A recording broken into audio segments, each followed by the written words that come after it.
सिरसा जिले के रानिया विधानसभा क्षेत्र से कांग्रेस उम्मीदवार रहे सर्वमित्र कंबोज ने भी बड़ा बयान दिया और कहा कि रानिया विधानसभा क्षेत्र में भी कांग्रेस के स्लीपर सेल की वजह से वो चुनाव हार गए।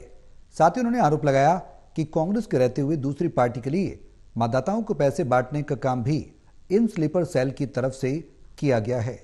रिपोर्ट देखिए।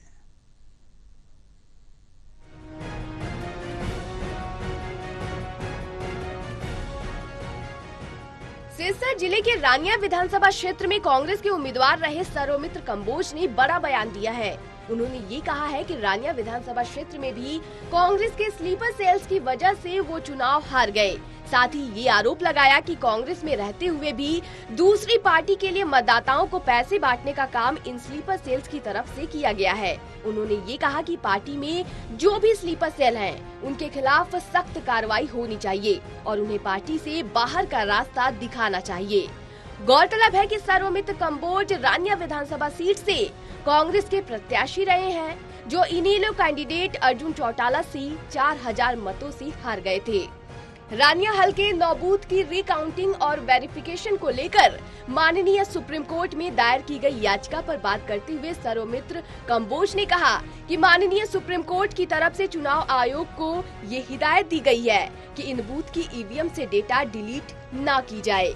सर्वमित्र कंबोज ने कहा कि सुप्रीम कोर्ट की तरफ से आदेश दिया गया है कि जिन कंपनियों की ये ईवीएम है, उनके कर्मचारी मौके पर जाएंगे और कैंडिडेट को आश्वस्त करेंगे कि काउंटिंग में किसी भी तरह की कोई भी दिक्कत नहीं है। सर्वमित्र कंबोज ने कहा कि उन्हें उम्मीद है कि सुप्रीम कोर्ट की तरफ से और स्पष्ट आदेश आएंगे और जो लोगों में ये भ्रम है कि ईवीएम में कहीं न कहीं गड़बड़ है, उसमें स्थिति स्पष्ट हो जाएगी और उन्हें इंसाफ मिलेगा।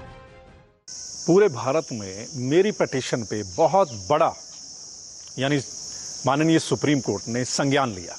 मैं कहूँगा कि पहली बार हमारे देश में ऐसा हुआ कि मेरे वाली पिटीशन पे जो हमारे सीजीआई हैं, चीफ जस्टिस ऑफ इंडिया, उन्होंने चुनाव आयोग को बाकायदा फटकार लगाई कि आप ये क्या कर रहे हैं।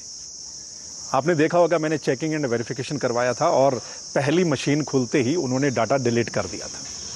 तो माननीय सुप्रीम कोर्ट ने उनको कहा कि आप ऐसा कैसे कर सकते हैं, आप डाटा डिलीट नहीं कर सकते और ना ही उसमें दोबारा कुछ रीलोड कर सकते हैं। और मेरे वाले मामले में तो दोनों चीज़ें हो गई थी। इस बात को लेकर बहुत अच्छा मुझे लगा कि माननीय सुप्रीम कोर्ट चलो संज्ञान ले रहा है। मैं मानता हूँ इस पर अगर और कार्रवाई होती है और अच्छा फैसला आता है तो लोगों के सामने भी ये चीज़ें पाक साफ होंगी कि ईवीएम में कुछ है गड़बड़ी या नहीं है। बहरहाल रानिया हल्के के 9 बूथ की रिकाउंटिंग और वेरिफिकेशन को लेकर याचिका सुप्रीम कोर्ट में पेंडिंग है, जिसमें सुप्रीम कोर्ट ने चुनाव आयोग से डेटा डिलीट नहीं करने का आदेश दिया है।